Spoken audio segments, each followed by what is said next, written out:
नमस्कार दोस्तों, welcome to regional IAS. देखिए, आज हम जो टॉपिक डिस्कस करने वाले हैं वो बहुत ही इम्पोर्टेंट है। और कोई भी एग्ज़ाम आप दे रहे हो, किसी भी एग्ज़ाम की तैयारी कर रहे हो, यहाँ से प्रश्न पूछा ही जाता है। तो आज का टॉपिक है हमारा प्रधानमंत्री। तो भारतीय संविधान में और भारतीय राज्य व्यवस्था में कॉन्स्टिट्यूशन एंड पॉलिटी के अंदर हम आज प्राइम मिनिस्टर के बारे में डिस्कस करेंगे। तो चलिए शुरू करते हैं। देखिए, संविधान द्वारा सरकार की संसदीय व्यवस्था में, देखिए इससे पहले हमने एक वीडियो अपलोड किया है संसदीय व्यवस्था के ऊपर, उसको आप देख लीजिए अगर आपने देखा नहीं है तो। ठीक है, तो चीज़ें और ज़्यादा क्लियर हो जाएंगी। तो संविधान द्वारा सरकार की संसदीय व्यवस्था में राष्ट्रपति केवल नाम मात्र का कार्यकारी प्रमुख होता है। हमने उस वीडियो में डिस्कस किया था कि भारत में जो है पार्लियामेंट्री सिस्टम चलता है और जो राष्ट्रपति होता है वो नाम मात्र के लिए होता है। तो उस वीडियो को आप जरूर देख लीजिए, काफ़ी चीज़ें आपकी क्लियर हो जाएंगी। तो भारत में संसदीय व्यवस्था चलती है और संसदीय व्यवस्था में जो राष्ट्रपति होता है वो नाम मात्र के लिए होता है, वो हेड ऑफ स्टेट होता है, जिसे हम डी जूरे एग्जीक्यूटिव कहते हैं। लेकिन जो रियल पावर है, जो रियल का वास्तविक शक्तियां हैं, वो प्रधानमंत्री में निहित होती हैं। प्रधानमंत्री को हम डी फैक्टो एग्जीक्यूटिव कहते हैं। दूसरे शब्दों में राष्ट्रपति जो है हेड ऑफ स्टेट होता है, जबकि प्रधानमंत्री हेड ऑफ गवर्नमेंट होता है। ठीक है, अब प्रधानमंत्री की नियुक्ति के बारे में हम जान लेते हैं। देखिए, संविधान में प्रधानमंत्री के निर्वाचन और नियुक्ति के लिए कोई विशेष प्रक्रिया नहीं दी गई है। जो आर्टिकल 75 है केवल इतना कहता है कि राष्ट्रपति प्रधानमंत्री की नियुक्ति करेगा। प्रधानमंत्री को अपॉइंट कौन करेगा? प्रेसिडेंट करेगा। हालांकि इसका आशय यह नहीं है कि राष्ट्रपति किसी भी व्यक्ति को प्रधानमंत्री बना दे। हालांकि इसका आशय बिल्कुल नहीं है कि राष्ट्रपति किसी भी व्यक्ति को प्रधानमंत्री नियुक्त करने हेतु स्वतंत्र है, ऐसा नहीं है। सरकार की संसदीय व्यवस्था के अनुसार जो भारत में इंडिया पार्लियामेंट्री सिस्टम चलता है, उसके अकॉर्डिंग राष्ट्रपति उसी को जो है प्रधानमंत्री के लिए नियुक्त करेगा जिस पार्टी ने लोकसभा के चुनाव में बहुमत प्राप्त किया है। उसी पार्टी का एक उम्मीदवार, एक व्यक्ति जो कि सर्वसम्मति से उसके नाम पर सहमति बनती है, उसे ही प्रधानमंत्री नियुक्त कर सकता है। परंतु यदि लोकसभा में कोई भी दल स्पष्ट रूप से बहुमत नहीं लाता है, मतलब जितनी लोकसभा की सीट है उसमें 50% प्लस 1 अगर सीट नहीं लाता है, कम सीट रह जाती हैं, तो राष्ट्रपति जो है प्रधानमंत्री की नियुक्ति में अपनी व्यक्तिगत विवेक स्वतंत्रता का प्रयोग कर सकता है, अपनी वीटो पावर का प्रयोग कर सकता है। इस स्थिति में राष्ट्रपति नॉर्मली सबसे बड़े दल, जो सबसे बड़ा दल होगा उस समय, जो सबसे बड़ी पार्टी उभर के आई होगी चुनाव में, और या फिर दो पार्टियों के गठबंधन के साथ जो नेता निकल के आया होगा, उसे प्रधानमंत्री अपॉइंट करता है राष्ट्रपति। ठीक है, और उससे 1 माह के भीतर सदन में विश्वास मत हासिल करने के लिए कहता है। तो प्रधानमंत्री के लिए अपॉइंट तो कर देगा प्रेसिडेंट, लेकिन उस प्रधानमंत्री को अपनी पार्टी का या अपने साथ उम्मीदवारों का जो जीत कर आए हैं सांसद के रूप में, उनका जो है विश्वास मत हासिल करना होगा और सदन में जो है साबित करना होगा। राष्ट्रपति द्वारा इस विवेक स्वतंत्रता का प्रयोग पहली बार 1979 में किया गया था। ये आपको ध्यान रखना है कि राष्ट्रपति के द्वारा अपनी पावर का इस्तेमाल पहली बार कब किया गया था? 1979 में किया गया था, जब उस समय राष्ट्रपति नीलम संजीवन रेड्डी ने, जो उस समय राष्ट्रपति थे नीलम संजीवन रेड्डी ने, मोरारजी देसाई वाली जनता पार्टी के सरकार के पतन के बाद, जब मोरारजी देसाई की सरकार गिर गई थी, तो उसके पतन के बाद चरण सिंह, जो चौधरी चरण सिंह थे, गठबंधन के नेता थे, उनको प्रधानमंत्री नियुक्त किया था। ठीक है, तो ये आपको ध्यान रखना है कि 1979 में प्रधानमंत्री ने पहली बार अपनी पावर का इस्तेमाल किया और चौधरी चरण सिंह को, जो कि गठबंधन के नेता थे, उनको प्रधानमंत्री नियुक्त किया। अब एक स्थिति ये भी है जब राष्ट्रपति प्रधानमंत्री के चुनाव व नियुक्ति के लिए अपना व्यक्तिगत निर्णय लेता है, जब प्रधानमंत्री की अचानक मृत्यु हो जाए और उसका कोई स्पष्ट उत्तराधिकारी न हो। ऐसा तब हुआ था जब 1984 में, ये भी आपको याद रखना है कि 1984 में इंदिरा गांधी जी की हत्या हुई थी, जो उस समय प्रधानमंत्री थी। तत्कालीन राष्ट्रपति थे ज्ञानी जेल सिंह। उन्होंने जो है राजीव गांधी को प्रधानमंत्री नियुक्त करके कार्यवाहक प्रधानमंत्री बना दिया था। जब तक चुनाव ना हो तब तक ये कार्यवाहक प्रधानमंत्री के रूप में कार्य करेंगे राजीव गांधी जी। अब नियुक्ति करने की प्रथा को अनदेखा किया। बाद में कांग्रेस संसदीय दल ने सर्वसम्मति से उन्हें अपना नेता चुन लिया और जो कांग्रेस की संसदीय दल थी उन्होंने राजीव गांधी को अपना नेता चुन लिया। हालांकि किसी प्रधानमंत्री की मृत्यु पर यदि सत्ताधारी दल, जो रूलिंग पार्टी है, एक नया नेता चुनता है तो राष्ट्रपति के पास उसे प्रधानमंत्री नियुक्त करने के अलावा अन्य कोई विकल्प नहीं होता है। ठीक है, अब क्या हुआ, सन 1980 में दिल्ली हाई कोर्ट ने कहा कि संविधान में यह आवश्यक नहीं है कि एक व्यक्ति प्रधानमंत्री नियुक्ति होने से पहले लोकसभा में अपना बहुमत सिद्ध करे। इसका क्या मतलब है? मान लीजिए कि लोकसभा के चुनाव हुए और पूरे भारत से अलग अलग सांसद चुन के गए और जिस पार्टी का बहुमत साबित हो गया उसमें से कोई भी ऐसा व्यक्ति है जिसने चुनाव नहीं लड़ा है सांसद का और उसे जो है वो दल सर्वसम्मति से अपना प्रधानमंत्री बनाना चाहता है अपनी पार्टी की तरफ से, तो ऐसा हो सकता है। उसमें क्या होगा कि राष्ट्रपति को पहले प्रधानमंत्री की नियुक्ति करनी होगी और तब एक समय सीमा के भीतर उसे लोकसभा में अपना बहुमत सिद्ध करने के लिए कहना होगा। मान लीजिए किसी लोकसभा में किसी पार्टी के पास बहुमत नहीं आता है तो राष्ट्रपति प्रधानमंत्री को नियुक्त कर देगा, लेकिन एक समय सीमा के भीतर उसे लोकसभा में अपना बहुमत सिद्ध करने के लिए बहुमत सिद्ध करना पड़ेगा। अगर बहुमत सिद्ध करने में पास होता है वो तो प्रधानमंत्री बना रहेगा, अदरवाइज वो प्रधानमंत्री नहीं बनेगा, सरकार नहीं बन पाएगी। उदाहरण के लिए चौधरी चरण सिंह 1979 में बने थे, ऐसे ही जिन्होंने बाद में बहुमत सिद्ध किया था पहले प्रधानमंत्री बन गए थे। बीपी सिंह भी ऐसे ही बने थे 1989 में, चंद्रशेखर भी 1990 में बने थे, पीवी नरसिम्हा राव भी 1991 में बने थे, अटल बिहारी वाजपेयी 1996 में बने थे। तो अटल बिहारी वाजपेयी भी सरकार जो बहुमत है सिद्ध नहीं कर पाए थे। HD देवगौड़ा 1996 में बने थे, ऐसे ही IK गुजराल 1997 में बने थे और फिर से अटल बिहारी वाजपेयी 1998 में बने थे और तब उनकी सरकार 13 दिन चली थी। इसी प्रकार प्रधानमंत्री नियुक्त हुए थे ये लोग। ठीक है, अब यहाँ पे मैं अभी एक चीज डिस्कस कर रहा था, बीच में मैंने छेड़ा था कि अगर कोई प्रधानमंत्री राज्यसभा या लोकसभा से चुनकर भी नहीं आया है तो उसे भी प्रधानमंत्री बनाया जा सकता है, लेकिन उसे 6 महीने के भीतर राज्यसभा या लोकसभा की सदस्यता लेनी होगी। मतलब उसे या लोकसभा या राज्यसभा से चुनाव जीतकर सांसद बनना होगा 6 महीने के भीतर। अगर वो ऐसा नहीं कर पाता है तो उसे प्रधानमंत्री पद से हटना होगा। ठीक है, संविधान के अनुसार प्रधानमंत्री संसद के दोनों सदनों में से किसी का भी सदस्य हो सकता है, चाहे राज्यसभा का चाहे लोकसभा का। राज्यसभा अपर हाउस होती है, लोकसभा लोअर हाउस होती है।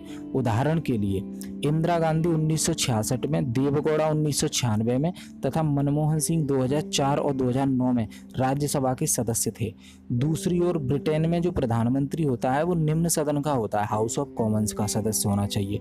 लेकिन भारत में दोनों सदनों में से किसी का भी किसी भी सदन का मेंबर होगा तो वो प्रधानमंत्री बन सकता है। लेकिन ब्रिटेन में हालांकि ब्रिटेन में भी पार्लियामेंट्री सिस्टम है, भारत में भी है, ब्रिटेन में भी है, लेकिन ब्रिटेन में प्रधानमंत्री बनने के लिए उसे निम्न सदन, अगर यहाँ के कंटेस्ट में बात की जाए तो लोकसभा, तो निम्न सदन का मेंबर होना चाहिए, राज्यसभा का नहीं चलेगा। लेकिन भारत में राज्यसभा या लोकसभा में से किसी का भी होगा तो वो प्रधानमंत्री बन जाएगा।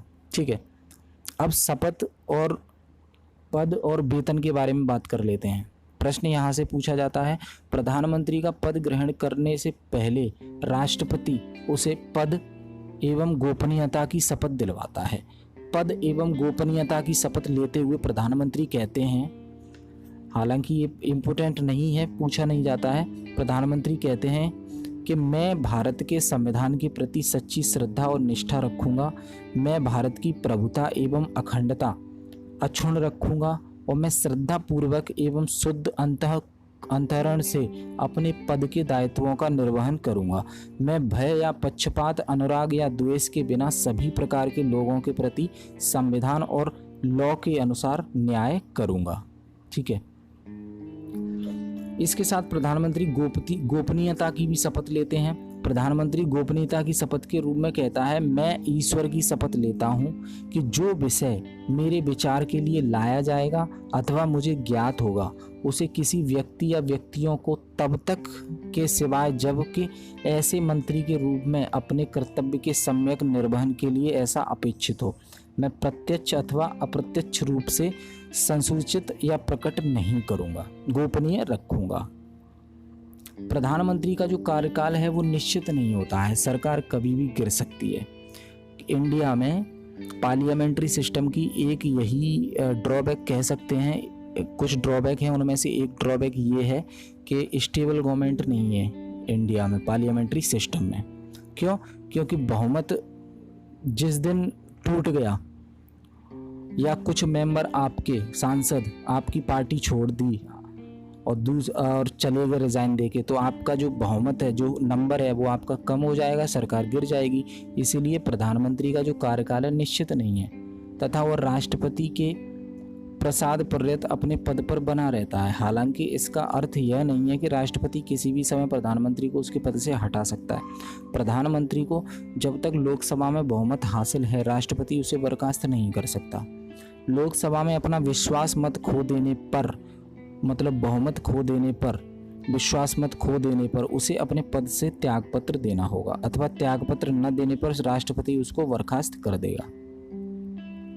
प्रधानमंत्री के वेतन व भत्ते संसद द्वारा समय समय पर निर्धारित किए जाते हैं। वह संसद सदस्य को प्राप्त होने वाले वेतन एवं भत्ते प्राप्त करता है। इसके अतिरिक्त वह व्यय विषयक भत्ते, मुफ्त आवास, जो 7 लोक कल्याण मार्ग है दिल्ली में, वो उनका रेसिडेंस है प्राइम मिनिस्टर का, पहले इसको 7 RCR कहते थे।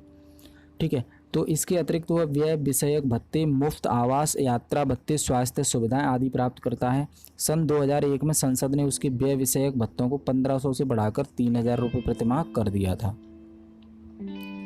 प्रधानमंत्री के कार्य व शक्तियां देख लेते हैं, ये बहुत इंपॉर्टेंट है, यहाँ से प्रश्न बनते हैं। प्रधानमंत्री के कार्य जो है मंत्री परिषद के संबंध में कौन से होते हैं, काउंसिल ऑफ मिनिस्टर के संबंध में कौन से होते हैं? तो केंद्रीय मंत्रिपरिषद के प्रमुख के रूप में, क्योंकि केंद्रीय मंत्रिपरिषद का प्रमुख होता है प्रधानमंत्री, हेड होता है, के रूप में प्रधानमंत्री की शक्तियां निम्न हैं। नंबर 1, वह मंत्री नियुक्ति करने हेतु अपने दल के व्यक्तियों की राष्ट्रपति को सिफारिश करता है। जब राष्ट्रपति मिनिस्टर को शपथ दिलाते हैं तो उन मिनिस्टर्स का नाम जो है प्रधानमंत्री ही डिसाइड करता है, उन्हीं को राष्ट्रपति शपथ दिलाएगा। तो राष्ट्रपति उन्हीं व्यक्तियों को मंत्री नियुक्त कर सकता है जिनकी सिफारिश प्रधानमंत्री द्वारा की जाती है। वह मंत्रियों को विभिन्न मंत्रालय आवंटित करता है और उनमें फेरबदल करता है। कौन से मंत्री को कौन सा मंत्रालय दिया जाएगा, और या मंत्रालय देने के बाद कुछ समय बाद अगर उनको लगता है कि मंत्रालय में फेरबदल किया जाना है कि ये मंत्री इस मंत्रालय में सही काम नहीं कर रहे हैं तो उन्हें दूसरे मंत्रालय दिया जाए या उनको हटाया जाए, ये सारे फेरबदल भी प्रधानमंत्री करता है। वह किसी मंत्री को त्यागपत्र देने अथवा राष्ट्रपति को उसे बर्खास्त करने की सलाह भी दे सकता है। वह किसी मंत्री से कह भी सकता है कि आप रिजाइन दे दो, और या फिर राष्ट्रपति को कह सकता है कि राष्ट्रपति उनको बर्खास्त कर दे। वह मंत्रिपरिषद की बैठक की अध्यक्षता करता है तथा उसके निर्णयों को प्रभावित करता है। वह सभी मंत्रियों की गतिविधियों को कंट्रोल करता है, डायरेक्शन देता है और उनमें प्रॉपर कोऑर्डिनेशन बनाए रखता है। ठीक है। वह पद से त्यागपत्र देकर मंत्रिमंडल को बर्खास्त कर सकता है। देखिए यहाँ एक चीज है, मान लीजिए 20 कैबिनेट मिनिस्टर हैं प्रधानमंत्री के साथ और खुद प्रधानमंत्री हैं, तो अगर कैबिनेट मिनिस्टर में से कोई रिजाइन दे देता है अपने पद से तो उसका सरकार पर कोई प्रभाव नहीं पड़ता है, वो पद खाली हो जाएगा और प्रधानमंत्री उस पद पर उस मंत्रालय में किसी दूसरे मंत्री को अपॉइंट कर देगा। ठीक है। लेकिन अगर खुद प्रधानमंत्री त्याग दे देता है तो पूरी सरकार बर्खास्त हो जाएगी। ठीक है। चूंकि प्रधानमंत्री मंत्रिपरिषद का प्रमुख होता है, अतः जब प्रधानमंत्री त्यागपत्र देता है अथवा उसकी मृत्यु हो जाती है तो अन्य मंत्री कोई भी कार्य नहीं कर सकते। अन्य शब्दों में कहें तो प्रधानमंत्री की मृत्यु अथवा त्यागपत्र से मंत्रिपरिषद स्वयं ही डिसॉल्व हो जाता है, विघटित हो जाती है और एक शून्यता उत्पन्न हो जाती है, वेकेंट। दूसरी ओर किसी अन्य मंत्री की मृत्यु या त्यागपत्र पर केवल वैकेंसी जनरेट होती है, इसके अलावा कुछ नहीं। उसे भरने के लिए प्रधानमंत्री स्वतंत्र है। अब पहले हमने देखा काउंसिल ऑफ मिनिस्टर के संबंध में क्या शक्तियां हैं, क्या पावर हैं। अब राष्ट्रपति के संबंध में क्या शक्तियां हैं, तो राष्ट्रपति के संबंध में प्रधानमंत्री निम्न शक्तियों का प्रयोग करता है। वह कौन? प्रधानमंत्री जो है राष्ट्रपति एवं मंत्रिपरिषद के बीच संवाद की मुख्य कड़ी है। उसका दायित्व यह है कि वह संघ के कार्यकलाप के प्रशासन संबंधी और विधान विषयक प्रस्थापनाओं संबंधी मंत्रिपरिषद के सभी विनिश्चय राष्ट्रपति को संसूचित करे। संघ के कार्यकलाप के प्रशासन संबंधी और विधान विषयक प्रस्थापनाओं संबंधी जो जानकारी राष्ट्रपति मांगे वह उनको दे और मुहैया कराए। किसी विषय को जिस पर किसी मंत्री ने विनिश्चय कर दिया है किंतु मंत्रिपरिषद ने विचार नहीं किया है, राष्ट्रपति द्वारा अपेक्षा किए जाने पर परिषद के समक्ष विचार के लिए रखें। कौन? प्रधानमंत्री। दूसरा है वह राष्ट्रपति को विभिन्न अधिकारियों, वह कौन? प्रधानमंत्री जो है राष्ट्रपति को विभिन्न अधिकारियों जैसे कि भारत का महान्यायवादी अटॉर्नी जनरल, भारत का महानियंत्रक एवं महालेखा परीक्षक CAG का, संघ लोक सेवा आयोग का अध्यक्ष एवं उसके सदस्यों और चुनाव आयुक्तों इलेक्शन कमिश्नर और वित्त आयोगों का अध्यक्ष फाइनेंस कमिश्नर, फाइनेंस कमीशन का चेयरमैन और उसके सदस्यों एवं अन्य की नियुक्ति के संबंध में भी एड एंड एडवाइस देता है प्रधानमंत्री। अब संसद के संबंध में कौन कौन सी शक्तियां हैं प्रधानमंत्री के पास, तो प्रधानमंत्री निचले सदन का नेता होता है। इस संबंध में वह निम्नलिखित शक्तियों का प्रयोग करता है। वह राष्ट्रपति को संसद का सत्र शुरू करने एवं सत्रावसान करने, बंद करने की संबंधी परामर्श देता है, सलाह देता है। संसद का सत्र कब शुरू करना है, कब समाप्त करना है, ये उनको सलाह देते हैं प्रधानमंत्री। वह किसी भी समय लोकसभा को डिसॉल्व करने की सिफारिश राष्ट्रपति से कर सकते हैं। प्रधानमंत्री जो है लोकसभा को भंग करने की सिफारिश राष्ट्रपति से कभी भी कर सकते हैं, तो राष्ट्रपति भंग कर देगा लोकसभा को। ऐसा तब होता है जब चुनाव आने वाले होते हैं, तो प्रधानमंत्री जो है राष्ट्रपति से सिफारिश करके लोकसभा को भंग करवा देते हैं और फिर दोबारा से चुनाव होके आते हैं, फिर से चुन के आते हैं और फिर से उसको ज्वाइन करते हैं। वह सभा पटल पर सरकार की नीतियों की घोषणा करता है। वह सभा पटल पर सरकार की नीतियों की घोषणा करता है। अब अदर जो पावर्स हैं और जो काम है वो क्या है, वह योजना आयोग मतलब अभी का जो नीति आयोग और राष्ट्रीय विकास परिषद नेशनल डेवलपमेंट काउंसिल और राष्ट्रीय एकता परिषद, अंतर्राज्यीय परिषद और राष्ट्रीय जल संसाधन परिषद का अध्यक्ष होता है। वह राष्ट्र की विदेश नीति को मूर्त रूप देने में महत्वपूर्ण भूमिका निभाता है। जो इंडिया की फॉरेन पॉलिसी है उसको इम्प्लीमेंट करने में, उसको बनाने में महत्वपूर्ण भूमिका निभाता है प्रधानमंत्री। वह केंद्र सरकार का जो है मुख्य प्रवक्ता होता है, जो मेन स्पीकर होता है केंद्र सरकार का प्रधानमंत्री।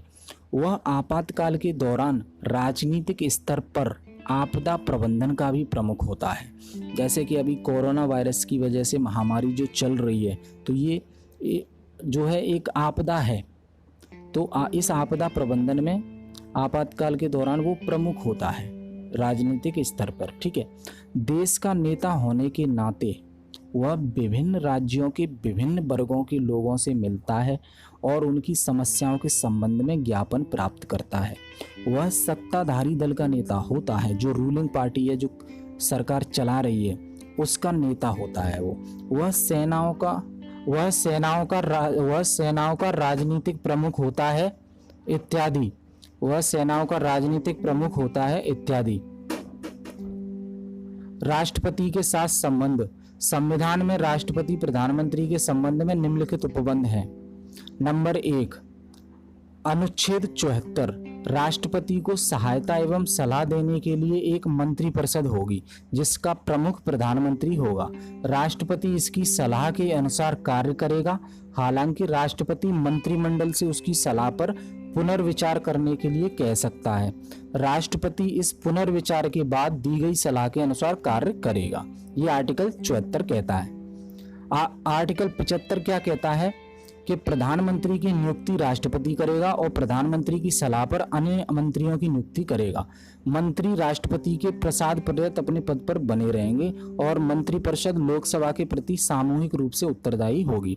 अनुच्छेद 78 क्या कहता है कि प्रधानमंत्री के कर्तव्य हैं, क्या हैं?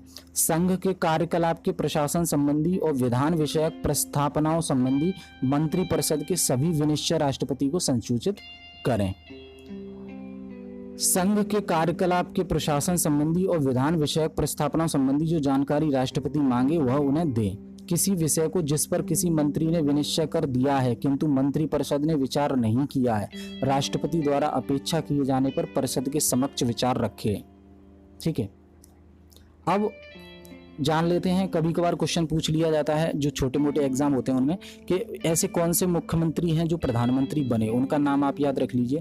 6 लोग Morarji Desai, Charan Singh, V P Singh, P V Narasimha Rao, H D Deve Gowda एवं नरेंद्र मोदी अपने राज्यों के मुख्यमंत्री बनने के बाद देश के प्रधानमंत्री बने। मोरारजी देसाई तत्कालीन बंबई राज्य के 1952 से 56 की अवधि तक मुख्यमंत्री थे, जो मार्च 1977 में देश के पहले गैर कांग्रेसी प्रधानमंत्री बने।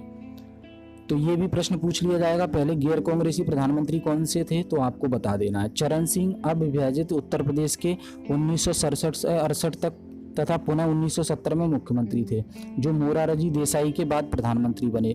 वीपी सिंह भी उत्तर प्रदेश के मुख्यमंत्री थे, जो राष्ट्रीय मोर्चा सरकार में प्रधानमंत्री बने। ठीक है, इसी तरह से नरेंद्र मोदी भाजपा के मई 2014 में प्रधानमंत्री बनने तक गुजरात के मुख्यमंत्री थे। वो 2001 से 14 तक 4 बार गुजरात के मुख्यमंत्री रह चुके थे। तो गाइज, ये हमने प्रधानमंत्री के बारे में डिस्कस किया। सारे पॉइंट्स आपको क्लियर होने चाहिए। अगर कोई भी डाउट है तो वीडियो को एक बार आप दोबारा से देख लीजिए, और इससे पहले जो पार्लियामेंट्री सिस्टम का वीडियो है चैनल पर उसे जरूर देखिएगा, उससे और सारी चीज़ें क्लियर हो जाएंगी। तो इन दोनों वीडियो से आपके काफ़ी क्वेश्चन आने की संभावना है। तो इस वीडियो को हम यहीं समाप्त करते हैं, मिलते हैं अगले वीडियो में एक नए टॉपिक के साथ। तब तक के लिए बहुत बहुत धन्यवाद।